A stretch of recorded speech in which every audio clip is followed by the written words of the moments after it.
again, I'm not suggesting that all of you become business planning experts or marketing planning experts. What I am suggesting is that we take a look at 7 sentences. Surely you can muster 7 sentences in terms of formulating a marketing plan for your business.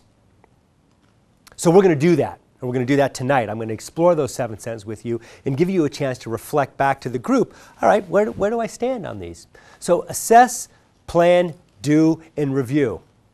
I spent a few years in the Army, and one of the lessons that I took with me was what they call the after-action review.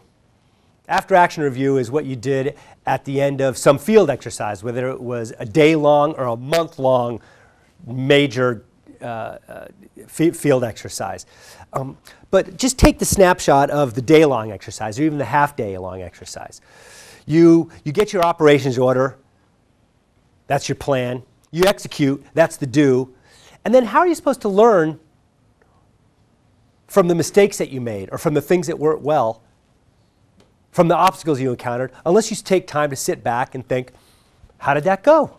What can we learn from our mistakes, from the victories? I was on a teleclass today. I led a small teleclass, and I was talking about the importance of capturing customer data and that's one of the most powerful resources you can have in your toolkit, which is your database of names of customers and prospects. And long story short, this student said, yeah, I've tried that sort of direct mail, it doesn't work.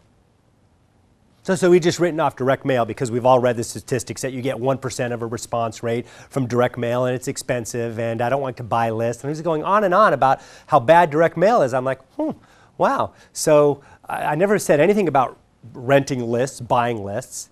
I'm talking about communicating with people who've already given you money. He's got 8,000 names in his customer database, jewelry store, over the years.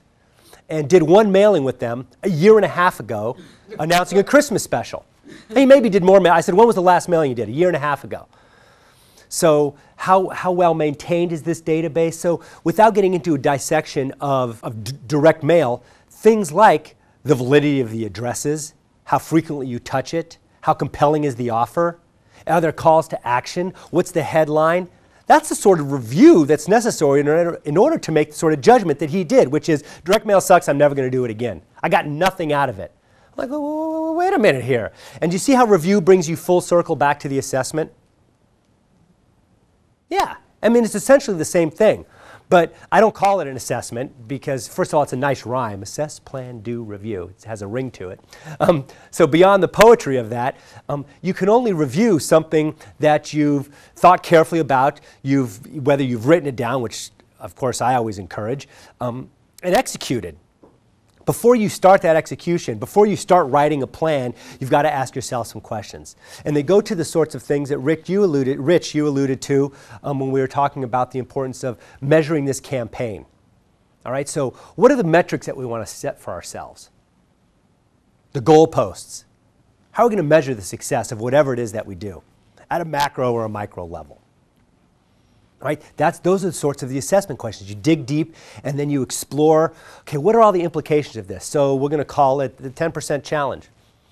Now Nancy, being a smart woman, I'm sure thought about that in the company of some other smart people, and you mapped it all out, and you thought about the objectives, and you executed. Now you use this forum as a chance to get some feedback. I don't know when the last time you sat down as a group and said, okay, is this going the way we want it to go, at the pace that we want it to go? How could we move from 400 to 800? We're almost at we're well into the second quarter of 2010. Okay, so you see, those are the sorts of those are the reasons why I encourage people, before we jump to the do of marketing, before we jump to the do of a direct marketing campaign, whether it's email or snail mail, whether we work on the sales techniques of people on the shop floor, whether we work on the signage that we have, or whether we work on the partnering. All that's the do, and I promise that we're going to get a chance to explore that. But I want to ask you a few questions first, so we acknowledge and honor the notion that we have to ask some assessment questions first. Yeah, well, one of the smartest people, business advisors that I study, Stephen Covey, anybody ever heard of him? 7 Habits of Highly Effective People, said that 1 hour of planning is worth 10 in execution. Sometimes I use that as an excuse not to get going on anything, but more often than that I'm like, okay, Sheldon, just settle down here and write a plan. Just a simple sketch. Even voicemail sometimes when I'm making sales calls, I'm like, okay, what am I going to say to this person? You ever make a phone call and then at the end they hit pound and listen to their recording of themselves and thought, oh, thank God I can erase and re-record. Right? Yeah, I do that all the time. As a guy who makes a lot of sales calls, thank God for the pound, hit 1 to erase and re-record.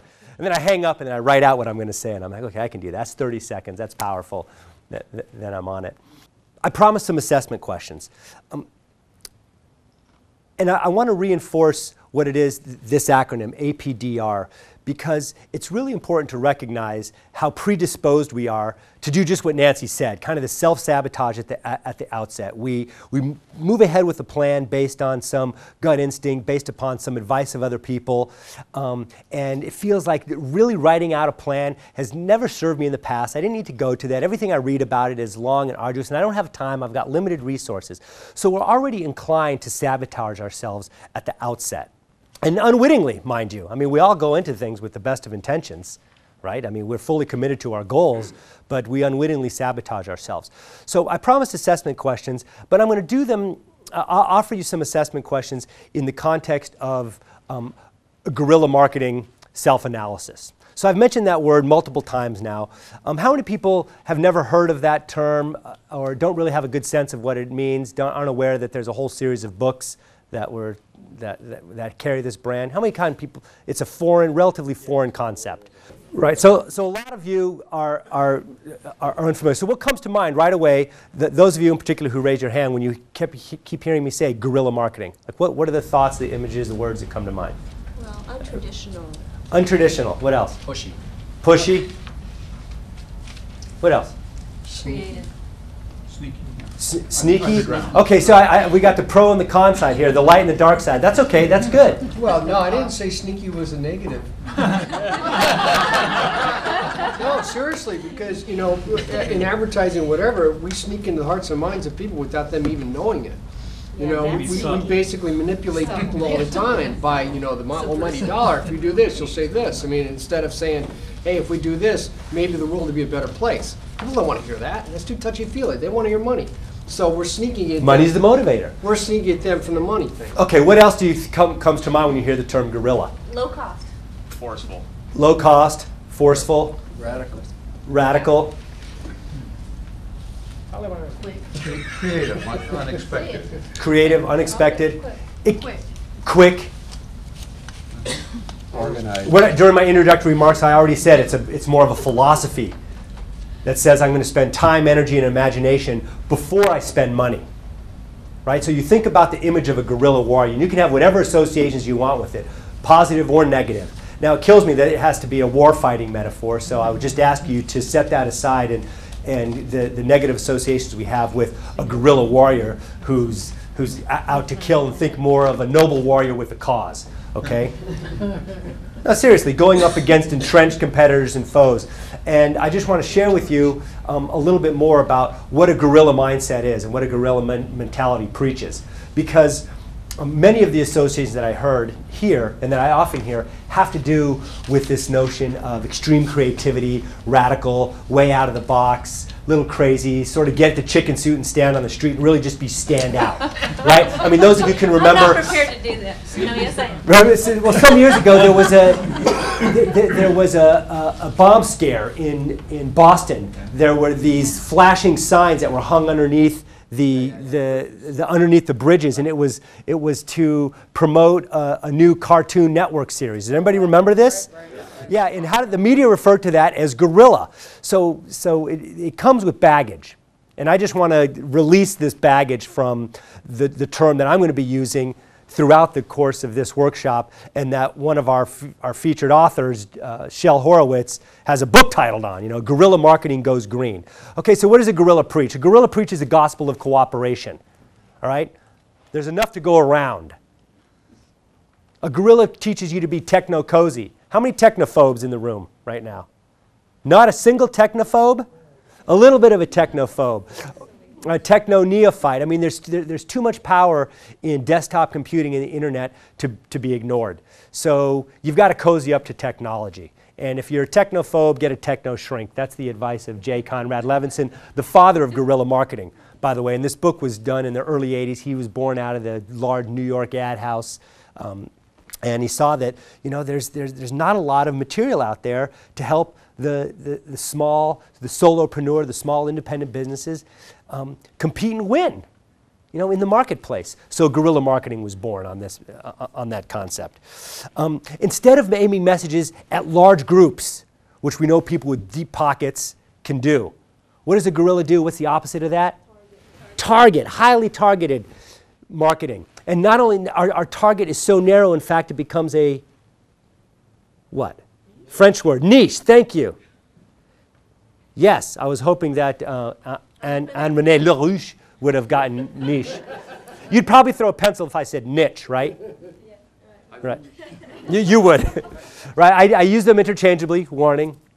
All right, so we focus on narrow groups. By the way, this is you. If you want to embrace the philosophy of a guerrilla marketer, start thinking, am I a mass marketer? Do I leverage the power, or am I a niche marketer or a niche marketer? Do I leverage the power of technology, of the internet,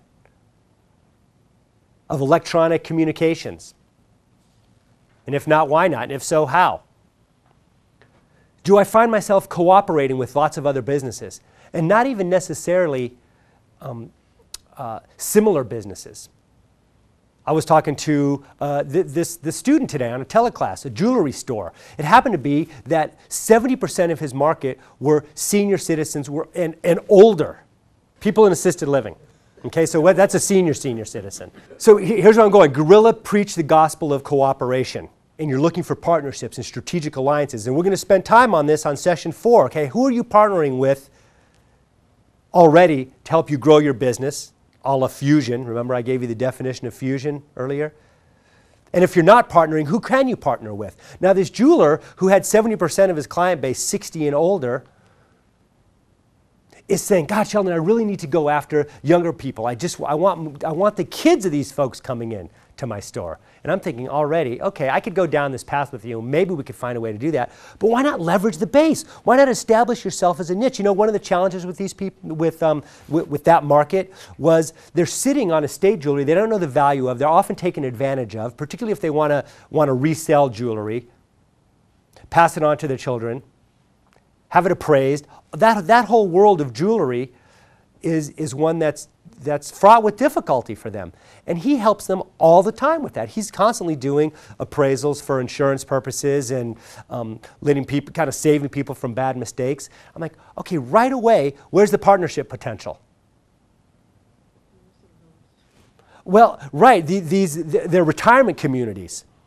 So we were talking about the potential of doing seminars, and I think seminars are a very powerful marketing mechanism. Why? Because, like Nancy says, it leverages the power of PR.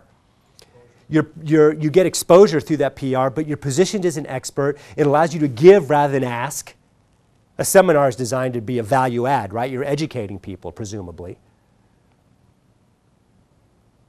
So enough about the jewelry store owner, but right away I said, how many of these within 10 miles of your store? He goes, like 7 or 8 of them. He lives in New Jersey. Okay, so do you think that those sorts of, you could position an offering that would say, you know, the top 5 ways to avoid getting fleeced when you're getting your jewelry appraised. Top 5 mistakes and how to avoid them. Or something catchy that would say, well, here's a lot of high value for this constituency that he already serves and knows well. And you don't think that would do something to enhance his credibility? You send a little press release about this going on, and all of a sudden there's news about this jeweler who's in a shopping center, by the way, no storefront. Anyway, so that's what a guerrilla begins to think like that, and that's how we get creative. It's not the chicken suit necessarily. It has to do with your messaging and the partnerships. I mean, chicken suits are fine. Is that consistent with your brand? Does that support your brand? I mean, there's a tax service, thank you, on Riverdale Road. Hello, you drive by them, you see that person out there with the... Everywhere. Connecticut, Springfield, All right. they're everywhere. Would the steady sales coach do that? No, that's like, I'm not going to stand out there with the steady sales flag, although I will stand up here with the steady sales banner. That's not consistent with it, but Liberty Tax Out works. It works. All right. So what else is a guerrilla? I talked about aiming messages to small groups. Oh, here's a biggie. The marketing is about you, not about me. Now, those of you who've had any experience in the sales world, you're probably rich in your training and development days, have heard the old feature benefits discussion. Probably many of you have. It's like it's important to sell not the features, but the benefits. So it's not that Volvo has dual reinforced, crush-proof side panels, but rather, what? Safety, right? This is the safest car around. That sort of thing. So is your marketing about you? Is your messaging about you and the things that you do and the things that make you special? Or is it about what your prospects want, your target market wants, the people that you're meant to serve, what they want? Is it speaking in their terms? I mean, Nancy, again, I'm glad that you're here, and I like to keep pointing to you because you did this the GCC students did market research, and what is it for us green coaches, for us green advocates? It's all about saving the earth, greenifying, sustainability, green values. But what's the motivator? Green. So how can we, greenbacks, the other green. So does that mean we have to sacrifice our values on the altar of capitalism? Just hitch them to the altar. We hitch them. We hitch them, and the way that we hitch them is with good messaging. And the good messaging that says, okay, I know that money is the motivator, so I need to talk about ROI. Return on investment. I have to talk about as an energy coach, as an electrician, as an insulator, as a builder. So look, I can help you put $300 a year back in your pocket. 500, 5,000, whatever the number is. How? You want to start a conversation with the prospect, and the prospect, that means get them to pick up the phone, to send you the email, to take your meeting, whatever it is. And that conversation starter is, I've got a solution that can put fill in the blank dollars back in your pocket year after year. I can help, whatever it is, and we'll come up with taglines and slogans. Well, we'll start that process. I mean, there's a lot of work that goes into coming up with that pithy phrase that says when it absolutely positively has to be there overnight, and you all know it's FedEx, right? Or, delivered to your door in 30 minutes or less, or it's free. That's one's dead now. Yeah, that's the Adams old. Electric. What's that? Adams Electric, right. Mine is All right, there's a lot of work there, and I'm not promising that you're going to leave with those sorts of taglines. I'm just saying that speaks to the value that your prospects value. I want hot pizza delivered to my door in 30 minutes. I want my package there absolutely positively tomorrow, right? It's not about me. It's not about my world-class logistics and freight handling and RFID scanners and blah, blah, blah, right? Okay. So that's the guerrilla. That's what I want to say about guerrilla. By the way, some of these questions, so you can assess your guerrilla marketing readiness, are on the first yellow tab of your workbook, page 3 and 4 of the workbook that I created. So let's talk more about an assessment. This is group work. First yellow tab. Is it? Oh, are they not all the same color? Oops, okay, first tab. Sorry. The first tab, where it introduces, the workbook is entitled A Guerrilla Marketing Primer for Your Green Business. All right? So now I'm moving us on to page 4, but you don't need to, I just want to draw our attention to a few specific questions. So right now, let's do this as a group. You can fold page 4, put a little star on it, but I want you interacting with me in the group. Don't run through these, because there's 16 questions, but I want to highlight just a handful of them right now. So here's some of the questions that I really like. Remember, we're picking up our little pocket mirror, and we're looking at it ourselves as business owners, and we're saying, I can break down my big plans into manageable chunks. Yeah. So I got a yearly plan. I got yearly sales goals. I know how to break them down into monthly, weekly tasks. No? Yeah. What about, do I have a before that, do I have a clear vision for my business and a plan to manifest that vision? Again, I'm not asking you, I know most people in here, many people in here probably don't have a written sales and marketing plan that's going to guide your activity over the next 12 months. If you do, God bless you. I've been a sales coach for 9 years now, and you're in a very small minority, a single-digit minority. Okay? If you've got a written... Yeah, right. Okay, then you're even a smaller minority. Those follow. You're in a single-digit minority if you have a written one. You're an even smaller minority if you look at it with some regularity. So here's the value of a plan. The value comes in exactly what you just said, Mark. Do you take it out and look at it? All right, so I don't have a plan, but I have it in my head. Okay. Do you have in your head what you need to do week to week to guide where you want to be, let's say, 90 days from now?